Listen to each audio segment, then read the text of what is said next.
À la main, le toujours sont au nombre de 3. Oui, la première actualité oblige, c'est l'admission au baccalauréat de notre compatriote Sambou Diakité, qui a été déclaré admis après 12 tentatives. Voilà, donc c'est un coup reçu. La deuxième loupe, elle est relative à cette femme, Tenin Camara, qui est décédée suite à une tentative d'égorgement par un individu qui n'a pas été identifié jusqu'ici. C'est du côté de Nagasola, c'est dans Sigiri. Je rappelle que Tenin était âgé d'une quarantaine d'années et mère de 7 enfants. Et malheureusement, le malfrat n'a pas été retrouvé. On prie qu'il ne soit pas quand même, que le présumé coupable ne soit pas un dément, ce qui empêcherait toute poursuite pénale. La troisième et dernière, c'est cette réplique d'ailleurs qui m'a intéressé de Roger Patrick Milimono contre la sortie de Dr Ousmane Kaba. Du côté de Cancan. Du côté de Cancan. Donc Roger Patrick, qu'on connaît naturellement Placide, qui s'est fendu d'une communication au siège du RPG ce week-end dernier en traitant de Ousmane Kaba de petites personnes et de voleurs.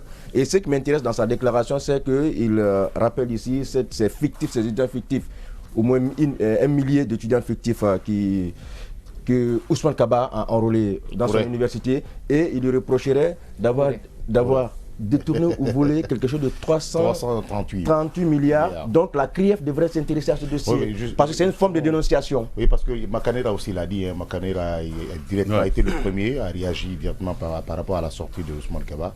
C'est vrai que personne n'a la main propre en Guinée. Si la CRIEF doit s'intéresser... Oui, non, c'est vrai. Tous ceux qui ont géré... En fait, on ne dit pas les personnes, on dit directement la gestion. La gestion, si on prend la gestion, aucune gestion n'est saine. Donc, c'est prendre directement, condamner ceux qui sont déjà dans les jalons ou bien dans les mailles de la justice, et c'est prononcer déjà dessus. Moi, je pense bien Ousmane Kaba est allé vite en besoin. Je pense qu'il doit se retenir, se ressaisir, parce qu'il y a des réponses, on se sait, comme on le dit en jargon ivoirien, on se sait bien ici, on se connaît très bien ici. Comme l'a dit même une fois le procureur de la CRIEF, Ali, qu'on se connaît ici. Et donc, c'est vrai, on se connaît ici et on sait ce qui s'est passé durant des années ici à des régimes différents. Donc moi, je pense bien il faut aller doucement, et parce que ceux qui sont en train de parler aujourd'hui, c'est ceux qui ont été les collaborateurs d'Ousmane Kaba, et même l'affaire Badam, et je crois bien il y a son nom qui est cité dedans. Donc il y a plusieurs dossiers où son nom est cité. Moi, je ne parle pas des Kaba, mais je parle de la gestion. Donc il faut aller très doucement. Il faut directement condamner les gens pensant qu'ils sont déjà des voleurs, et il a été collaborateur des voleurs. Sauf que... De toute façon, il y a certains qui sont connus quand même comme des voleurs, mais qui ont traité l'accord de paix avec l'État, et donc ils sont en train de se promener tranquillement dans ce pays, et donc on fait avec, et puis on voit, et puis on fait avec. Je me tourne vers vous, Mohamed, pour vos loupes du jour. Non, ma loupe, c'est encore l'insalubrité initiée par l'État. Initiée par l'État? Oui, initiée. L'État a un projet plutôt. La campagne d'insalubrité. Attends, la campagne de salubrité ou bien l'insalubrité initiée par l'État? Quand je dis l'insalubrité, parce que est-ce que c'est propre? Mais c'est l'État qui a initié cela? Non, l'État a initié ces dernières semaines de rendre la capitale très propre. Voilà une campagne de salubrité. Non, alors. je dis insalubrité. Il insiste là-dessus. Non, j'insiste dessus. Laissez-le parler. Voilà, Allons-y, Mohamed. Non, je suis en train de te comprendre. Voilà, justement, j'insiste sur insalubrité initiée par l'État, parce que après la salubrité initiée par l'État, on ne voit rien. Il n'y a plus rien. Tout à l'heure, peut-être vous êtes venu donc tu estimes qu'au lieu que l'État ne nettoie, mais plutôt... Mais ça s'est sali parce qu'on demande aux gens de curer les caniveaux, ensuite les déposer sur les trottoirs, mais après, il n'y a rien. Aujourd'hui, ce sont des inondations. Tout à l'heure, j'ai vu plus de combien de tricycles au moins dans des caniveaux, des véhicules dans des caniveaux, à des zones non inondables. Donc, je me dis, quelque part, cette année... Mais est-ce que ces conducteurs aussi sont prudents? Est-ce qu'ils sont prudents? Non, mais non, attention. Si, par exemple, j'ai l'habitude de prendre la route... Si j'ai l'habitude de prendre la route Lambaye, ou bien j'ai l'habitude de prendre Ratoma, Nongo, chaque jour sur ces tronçons, et que je me retrouve un beau matin, que ça a été curé, et qu'on a pris ces débris, on a mis sur la route, et voulant l'éviter... Mais l'État n'est pas producteur de ces saletés. Non, mais je suis d'accord. Mais c'est pour cela que j'ai dit l'insalubrité initiée par l'État. Non, parce que la salubrité... Ok, non, c'est comme ça, moi je le dis. Parce que depuis on a initié, qu'est-ce qui a changé? Je ne crois pas que s'il y a quelque chose à changer. Qu'est-ce qui a changé? vous êtes là, rien n'a changé. Au contraire, Conakry devient encore sale. Autant ça. Mais les responsabilités sont partagées. Justement, on ne peut pas lui empêcher de dire ce qu'il pense. Non, mais je ne l'empêche pas, c'est juste en train pour l'instant, les gros moyens, c'est avec qui? C'est vrai, les campagnes de sensibilisation, oui, il y a le civisme, je suis d'accord. Mais les gros moyens, qui doit déployer ces gros moyens? C'est l'État qui doit déployer ces gros moyens. Ils se sont pris... Sacré Kourma. Je pense bien, vous êtes chez les polimistes et vous êtes avec l'État lui-même est en train de saluer la partie qu'on appelle la loupe. Nous marquons une coup de pause et on revient juste à 6h00 pour reprendre avec la suite de cette loupe avant de rentrer dans ce qu'on appelle le débat des polimistes. À tout à l'heure.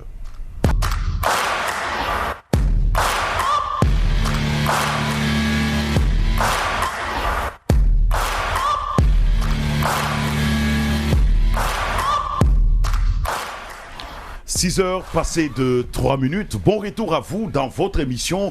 On n'est pas gelé avec des polémistes. Nous avons entamé avec ce que l'on appelle dans cette émission la loupe. La loupe, les polémistes vont chercher de l'information fraîche pour mettre à votre disposition en fonction. Il y a des coups de cœur, des coups de gueule qui ressortent, mais surtout de la simple information qui apparaît de leur bouche pour vous et vous servir. Je vais me tourner rapidement vers vous, Sedouba Djané, Sedoubé Djané, pour écouter quand même les loupes de ce matin. Oui, la première loupe du jour, c'est sur la loi d'autorisation des ratifications d'un accord de prêt et de 90 millions de dollars, n'est-ce pas, qui a été présenté par le ministre Seydouba Assouma, le ministre en charge donc de l'énergie et de l'hydraulique. Oui. Et le CNT, le Conseil national donc de la transition, a autorisé le gouvernement guinéen à ratifier cet accord de prêt, n'est-ce pas, pour financer les projets d'amélioration d'électricité en République de Guinée. Accord signé d'ailleurs cette semaine. Ah oui, ça a été signé cette semaine, ouais. N'est-ce pas, qui va porter donc qui va couvrir plutôt la commune de Ratouma, de Sigiri, de Kankan et de Telmere. La durée donc du prêt porte, n'est-ce pas, sur 20 ans. 20 ans, ouais. Donc de 20 ans. C'est avec quelle société, avec quelle banque? Avec oui, en fait, c'est la Banque islamique donc, de développement. Et vous savez que cette banque a une politique qui repose naturellement sur les lois islamiques donc de la charia, qui est quand même important, il faut le signaler. Donc pour les États, c'est important parce qu'il y a, n'est-ce pas, le taux. Il n'y a pas de taux d'intérêt quand vous faites ça. Ce sont des prêts halal. Exactement. Donc c'est sur les principes donc de la charia. Et la deuxième loupe ici, c'est sur la sortie donc du leader du PDN, Lansana Kouyaté, qui titille ses anciens collègues du FNDC lors de la contestation donc du changement de constitution en République de Guinée. Il les invite à rentrer aussitôt, n'est-ce pas, puisque aujourd'hui il ne s'agit plus une question donc des forces vives des nations, puisque pour lui il n'y a pas de forces vives des nations, il n'y a que des forces vives de l'État, parce que les partis politiques ont été créés sur la base d'un agrément délivré donc par l'État. Donc pour lui c'est une chimère de penser qu'il y a des forces politiques. Que ces gens-là nous arrêtent au moins de nous jeter la poudre. Comment est-ce qu'on peut arrêter, on peut rentrer pendant qu'on sait que les gens n'ont pas confiance à la justice? C'est le mot. Oui, mais il ne faut pas avoir des idées préconçues quand même, Mohamed. Non, attends, qu'on arrête un peu. Si tu te reproches de rien, pourquoi errer à l'étranger durant des... D'ailleurs, donc ça veut dire que tous ceux qui sont à l'étranger se reprochent de quelque chose. Non, attention, il parle bien sûr des leaders qui ont quitté le pays. Je suis désolé. Est-ce que c'était pour la justice? Non, absolument. Mais justement, il est allé. Je suis désolé.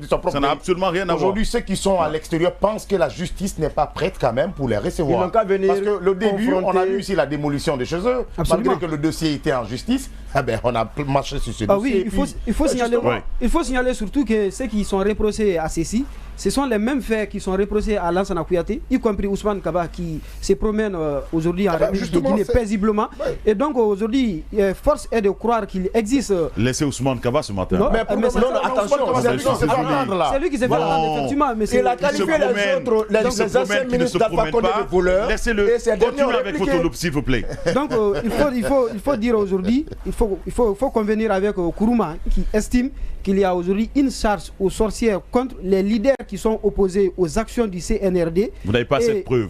On va poursuivre avec la loupe, s'il vous plaît. La preuve, elle est là. La seconde loupe. Oui, la seconde loupe. La troisième. Oui. La troisième loupe, cette fois-ci, c'est du côté donc, du Sénégal, où le parti Ousmane Sonko a été investi candidat donc, du PASTEF, pour les élections en prélude. extrêmement important. Je me tourne vers vous, Yacine Palais, pour avoir la loupe du jour de votre côté. Rapidement, donne-moi au moins 3 secondes. Yacine Palais, allez-y. Non, je suis ton ami, donne-moi 3 secondes. 3 secondes. Juste pour Ousmane Sonko, pour dire qu'il a réussi déjà hier son concert à la casserole. Ah bah absolument. Voilà. Tout à fait, oui. Alors, je commence par dire, je ne sais pas si vous connaissez Mamadou Aliou Diallo, c'est le 3e de la République, c'est une mathématique. Il vient de chez moi, pas de chez Colma. Il vient de Tindi Madina et je tenais à lui dire bravo. Il y a eu 7 animés à Kouroussa. Ouais, parce que. Non, je parle du 3e. Pas des lauréats, hein. 3e de la République. On a envie d'avoir le nom sur la liste. C'est le plus important. Et les gens étudient là-bas dans des conditions très très difficiles. Il arrive que certains de mes cousins fassent 7, 8, 10 km à pied pour aller étudier. Si dans tout ça là, il y a quelqu'un qui en ressort 3e de la République, c'est une très bonne chose. Ouais. Alors, la première loupe, c'est justement, comme vous le savez, je viens de l'intérieur du pays, c'est la question des routes. Je pense que dans la partie du Fouta, après Mamou, il n'y a pas de route. J'ai quitté de Conakry à Mamou, c'est bon. Mais à partir de Mamou, Dalaba, Pita, c'est le calvaire. Il y a des routes qu'on empruntait autrefois, ça fait 1 année ou 2, que personne n'emprunte plus parce que tout simplement, si vous y allez, il va falloir que vous cherchiez une grille pour aller chercher votre véhicule. Je pense que le ministère des Transports, le ministère des Travaux publics et des Infrastructures devrait voir de ce côté-là et continuer la route nationale parce qu'à date, elle est arrêtée. Elle s'est arrêtée à Mamou. Jusqu'à Mamou, c'est bon. On arrive à bien rouler. Et la deuxième loupe, c'est par rapport aux agriculteurs. La situation des agriculteurs de Timbi-Madine est cataclysmique. Le ministre avait parlé, Mamoudou Nanyalen, d'un prix uniforme partout en ce qui concerne les engrais, qui serait de 300 000 francs guinéens. Mais là-bas, il y a des agriculteurs qui se plaignent d'avoir acheté jusqu'à 450 000 francs le sac d'engrais. C'est donc très compliqué, il faut revoir ceci, il faut revoir toute la chaîne parce que ça ne sert à rien si l'État subventionne les engrais et que le petit paysan n'a pas accès à cet engrais qui est subventionné. Il faut que chaque année, ça diminue. Aujourd'hui, le coût de la production de pommes de terre est en train de devenir beaucoup plus élevé que le coût de vente. Donc ça fait que les agriculteurs chaque année vont travailler à perte.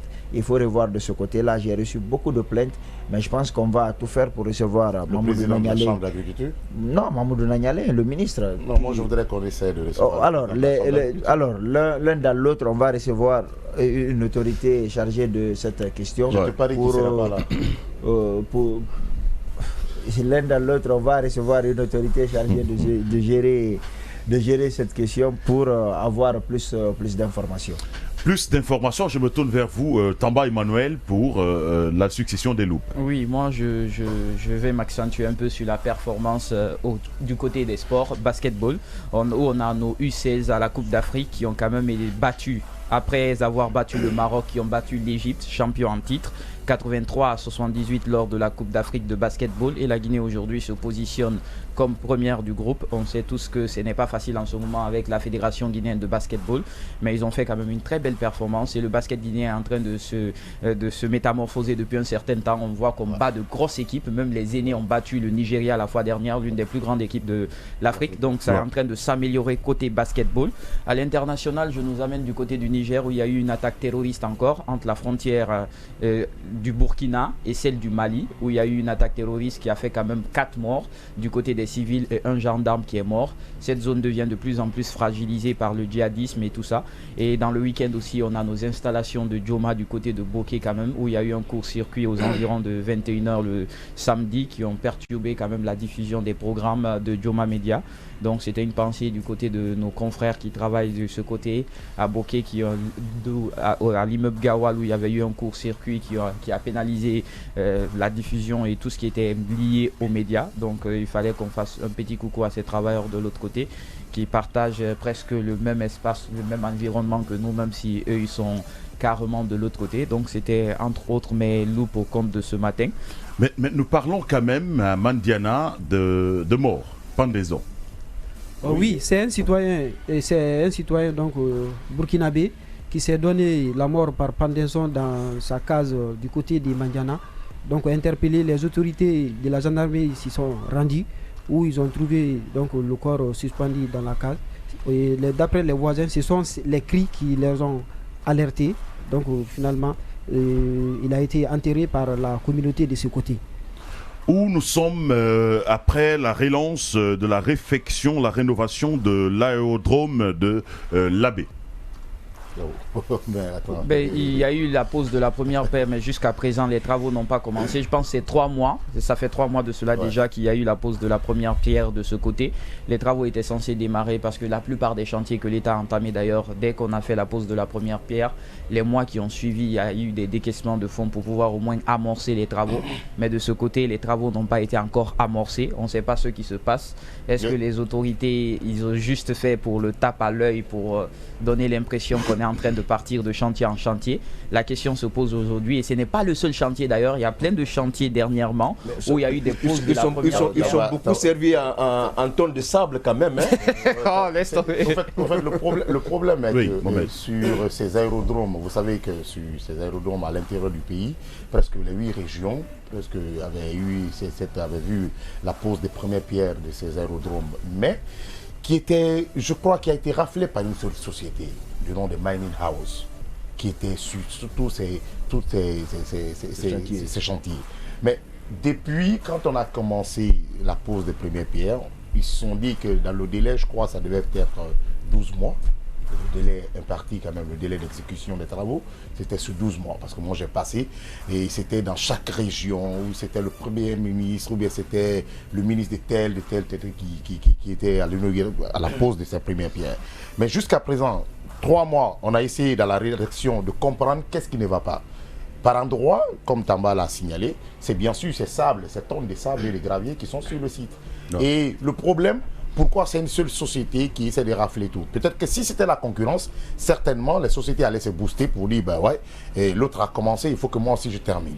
Ou bien, deuxièmement, parce que les sociétés, c'est par tous les financements. Est-ce que l'État a mis la main à la poche pour donner de l'argent et mettre la pression sur ces sociétés afin de respecter les délais d'exécution? Je crois pas. Non, la question remet toujours en cause l'idée selon laquelle est-ce que les règles de passation des marchés sont vraiment respectées dans Non, justement, c'est pourquoi j'ai posé la question. Pourquoi c'est seulement ça? Est-ce qu'il y a eu appel d'offres? Exactement. Est-ce que pourquoi c'est Mining House seulement qui mais quand il y a un appel d'offres, quand même, il y a des exigences en termes techniques et financières qui sont exactement. Mais c'est évident, on peut quand même comprendre que ce soit peut-être cette entreprise qui a quand même les qualifications pour faire des activités. Qualifications, mais les travaux n'ont pas commencé. Pourquoi alors? Les qualifications ne se présument pas. Oui, non. Au-delà des qualifications, est-ce que l'entreprise même n'a pas un budget au départ? Et est-ce que l'entreprise même ne finance pas aussi une partie de ça? Je parle de capacités techniques et financières. Surtout ça. C'est là-bas. En tout cas, on a quand même envie de voir l'avancement de ces différents travaux. Nous allons avec ce que l'on appelle